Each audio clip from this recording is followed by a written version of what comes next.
Escuela Bíblica, materia discipulado, clase número 8.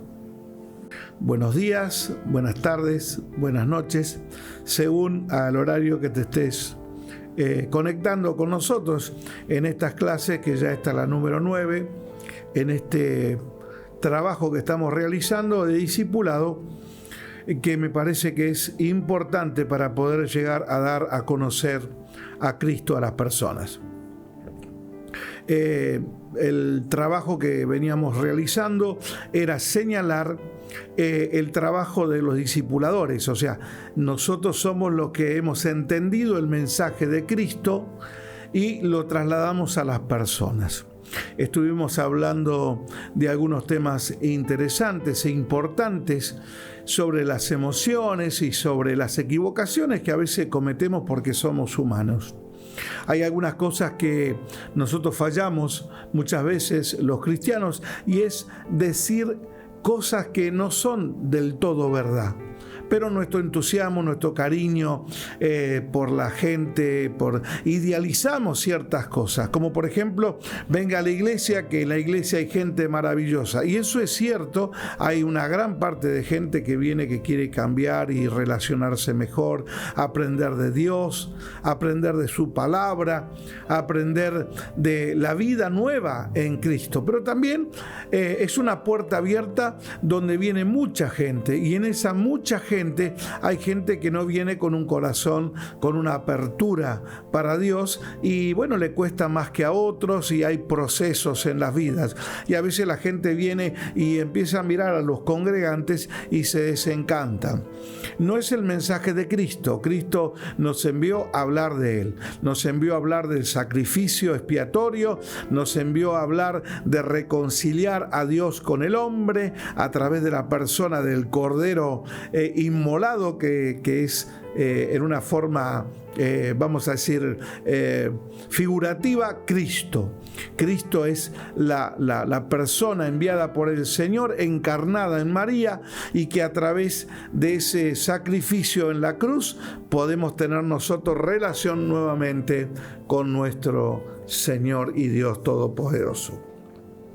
Hoy quisiera hablar un poquitito cómo fue la iglesia primitiva, cómo comenzó la iglesia. La palabra iglesia, como lo hemos hablado y enseñado en otras clases, significa los llamados fuera. Esa fue la palabra que acuñó nuestro Señor Jesucristo a decir que la iglesia eran sus seguidores. También dijo que eran sus discípulos, también dijo que eran sus amigos, también dijo que eran parte del reino de los cielos. Uno, al entregar su corazón con fe en nuestro Señor Jesucristo, pasa a ser propiedad de Dios y también parte del reino de los cielos.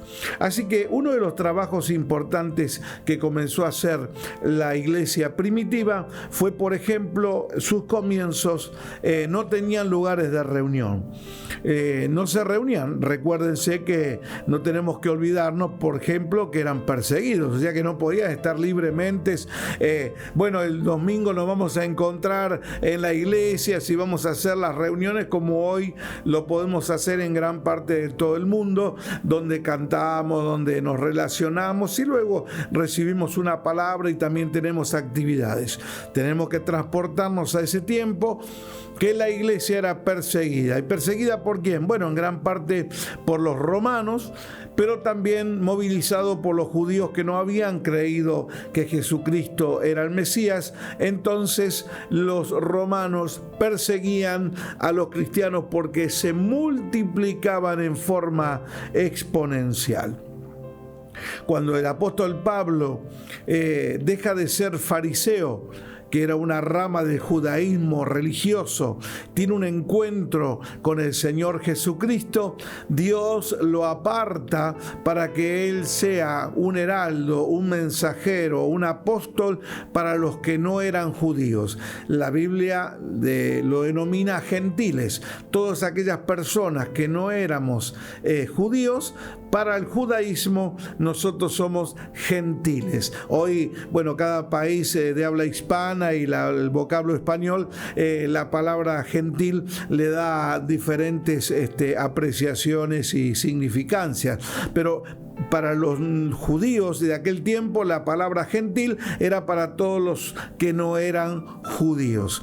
Y el apóstol Pablo desarrolló su actividad para todos los gentiles, los griegos, los romanos y los de Asia y todos los que venían de Europa. Él les predicó el evangelio de Jesucristo, porque lo que no tenemos que olvidar tampoco, que el evangelio del reino de los cielos, según el Señor nos comisionó en el capítulo 28 allí del libro de Mateo, que vayamos por todo el mundo y hablemos a todas las naciones y hagamos discípulos, cosa que los primeros cristianos judíos no le daban mucha importancia, por eso que no se movían de Jerusalén, estaban todos ahí porque le hablaban solamente a los judíos, pero el mensaje no era para los judíos solamente, sino para todas las naciones. Entonces pasamos a señalar que las reuniones se hacían por las casas. Hay algunos versículos que a usted le va a llegar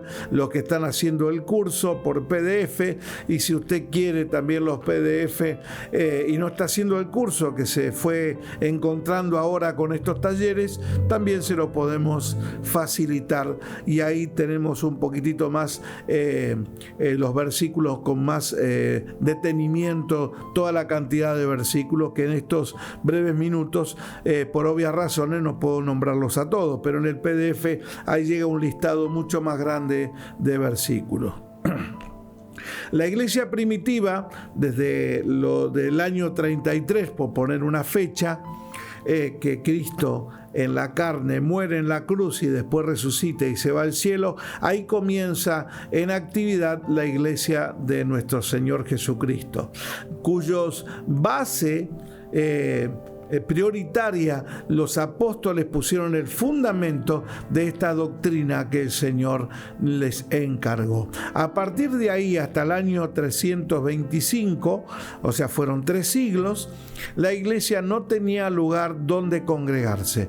Las reuniones se hacían en casas de familia, las reuniones se hacían en cuevas, las reuniones se hacían en lugares apartados, incluso en el desierto se reunían. Por obvias razones, eran perseguidos cuando se encontraban donde se reunían.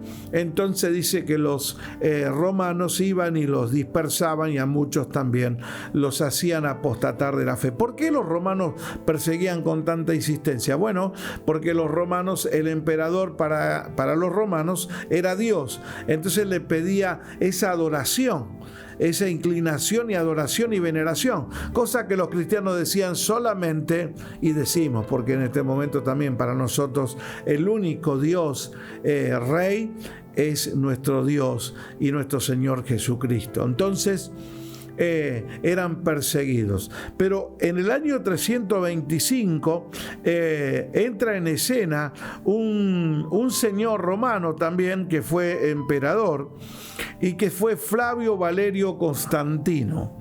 Él entra ahí en la historia de la iglesia. ¿Por qué? Porque fue medular. Roma se parte en 4 partes, o sea, el imperio romano en esa época estaba partido en 4,25%, donde manejaban algunos emperadores. Pero este Flavio Valerio Constantino, hay varias historias al respecto de él. Dice que de pronto vio en el cielo una cruz y que alguien le dijo, una voz, un ángel, y dice que él dio, son algunos comentarios, que las cruzadas debían poner en sus escudos la cruz de los cristianos, y cosa que él hizo, y empezó a tener victoria en todas las batallas, cosa que eso le hizo recapacitar, según se dicen algunos vamos a decir historiadores, y para la matanza de los cristianos. Es más, comienza a averiguar de qué se trataba la doctrina cristiana, y también dicen otros historiadores que se convierte al cristianismo y que hace una alianza allí con los cristianos. Yo no conozco si estas historias, porque hay varias historias que se desprenden de todo esto y según quién lo cuenta y según quién lo dice. Lo que no me quiero dedicar mucho tiempo a eso. Lo que sí quiero hablar, que Constantino fue aquel que detuvo como emperador romano la matanza de todos los cristianos y hace una alianza con los cristianos y declara que la religión oficial de Roma iba a ser el cristianismo. No quiero abundar, como dije recién, acerca de Constantino. Era un militar y era una persona un poco maliciosa. Mata a su esposa y mata también a su hijo. Era una persona que no quería que nadie le haga sombra en su reinado. Su vida realmente no fue una vida brillante, pero bueno, él dice que se convierte ya en la cama, en el lecho de muerte, al cristianismo. Pero mucho antes, unos 7, 8 o 10 años antes, él había parado la matanza de los cristianos y entrega las basílicas que servían de adoración a los dioses paganos a los cristianos para que hagan sus reuniones. Entonces, desde el año 33, por decir de nuestra era, hasta el año 325 aproximadamente, la iglesia se movía y se difundía la predicación de forma boca a boca, y los lugares de reunión eran, como dije antes, las casas prioritariamente, y también los lugares apartados, distantes, y también los desiertos. Pero cuando este hombre hace esa reconciliación con la iglesia pasó a tener un lugar de congregación, y también Constantino le construye una basílica que creo que fue de los santos apóstoles, y donde él también se bautiza. Así que bueno, dicho todo esto, lo que quiero mostrar el panorama de cómo la iglesia se manejaba en aquellos años. Ahí en el PDF usted tiene que en el año 337, por ejemplo, Constantino fallece, ¿no? Construye un nuevo lugar. La iglesia que yo decía, sí, aquí lo tengo en escrito, era de los santos apóstoles, que hoy, por ejemplo, esa basílica está en Turquía. Este emperador fue medular, como dije antes, a ver si puedo encontrar aquí. Deme un segundito y se lo puedo decir con mayor. Dice que tenía una enfermedad, también otros historiadores dicen que tenía una enfermedad de lepra, cosa que en sueños se le aparece el apóstol Pedro y el apóstol Pablo y oran por él, y él, una intervención milagrosa se sana de la lepra. Todo esto que estoy hablando son varias ramas de historiadores que van contando esa historia. No quiero abundar en ella, como dije antes, pero sí quiero decir que ese año fue medular y ese tiempo fue medular porque todas las grandes basílicas que vemos hoy de aquellos tiempos tuvieron lugar a partir de ese momento. Y Roma fue el lugar donde la iglesia se pudo, vamos a decir, quedar quieta, ya dejó de deambular de un lugar a otro. Ahora, la pregunta sería si esto no fue producto de Dios. Porque mientras la iglesia era perseguida, más se multiplicaban, más a las personas daban a conocer el evangelio de Jesucristo. Mi opinión personal, pero esto hago un recuadrito chiquitito, es una opinión muy personal. Yo creo que uno de los detenimientos de la obra evangelizadora de la iglesia fue justamente eso: quedarnos cómodamente en los templos, quedarnos cómodamente en las basílicas y tener una vida completamente libre, y eso detuvo el evangelio. En 300 años la población de la tierra fue evangelizada. Remontémonos a aquella época, no había internet, no había difusión de redes sociales como hoy. La gente, el medio de transporte era por tierra, caminando, con animales tirados a sangre, o sea, carros tirados a sangre por caballos en los más lujosos, por bueyes, por mulas, pero así todo el evangelio corrió en forma poderosa sobre la tierra. tierra. Pero de ahí en adelante, en la historia, vemos que el cristianismo se detiene y hubo como 1000 años de oscurantismo. Parece que la iglesia entró en una perversión doctrinal y la iglesia quedó puertas adentro con una corrupción muy pero muy notable, que usted también lo puede buscar en cualquier libro de historia, hasta no después del año 1300, que hay un resurgimiento, porque Dios siempre tiene un pueblo fiel, un remanente fiel que le busca. No había difusión de las escrituras, no había difusión de la palabra del Señor en forma como la tenemos hoy, sino que solamente tenían acceso a la escritura y a la Biblia solamente los que eran sacerdotes, y para algunas personas que tenían poder militar o poder político, como los reyes, etcétera, etcétera.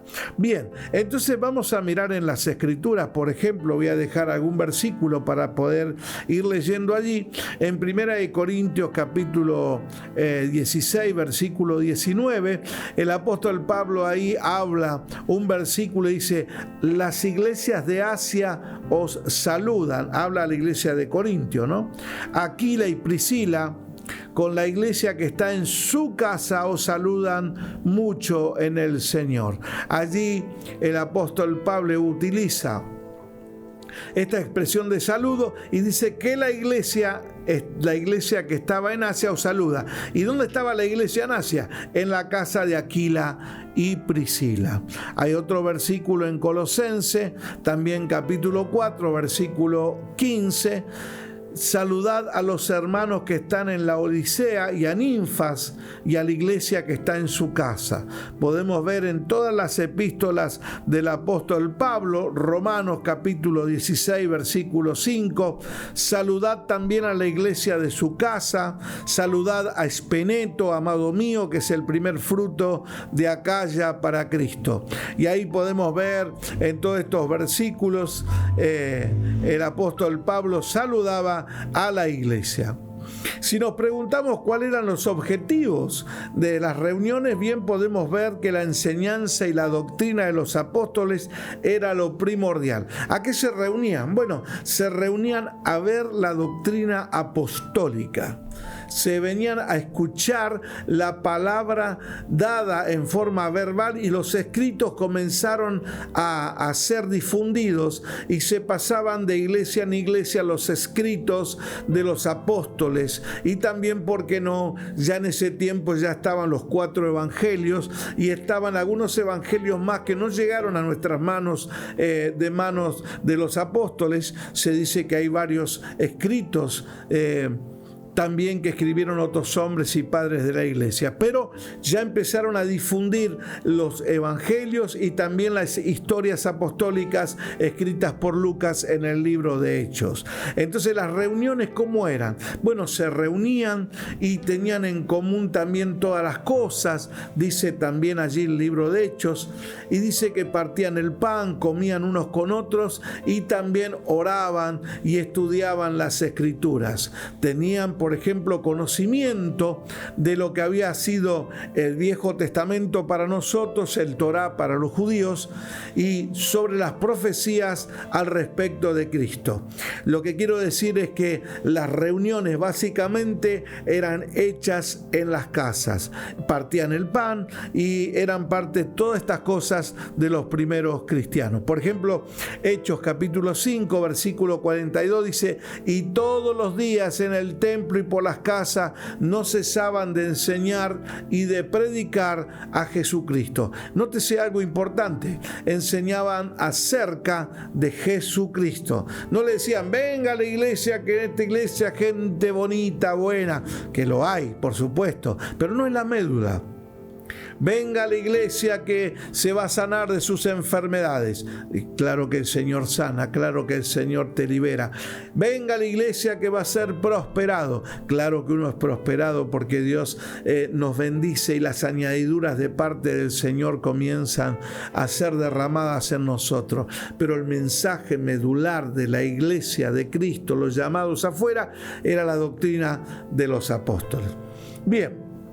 Estamos allí con esta clase y digo una cosita más y ya termino. Los primeros discípulos tenían bien en claro que eran parte del cuerpo de Cristo y que el Señor era lo principal en sus reuniones. Para finalizar, te digo que el Espíritu Santo era parte activa en las reuniones de los cristianos. No es que era una reunión como si fuera un show, no es que era pasen aquí los músicos, pasen aquí los cantantes. Era un lugar donde se reunía, se oraba mucho tiempo, se contemplaba al Señor y si alguno tenía alguna palabra de enseñanza la compartía. La Biblia es un libro transcultural. Por eso que hoy, por ejemplo, en diferentes países tenemos diferentes formas de eclesiología, de llevar a cabo nuestras reuniones. ¿Por qué? Porque la cultura también influye muchísimo sobre la forma en cómo nosotros adoramos a nuestro Señor Jesucristo.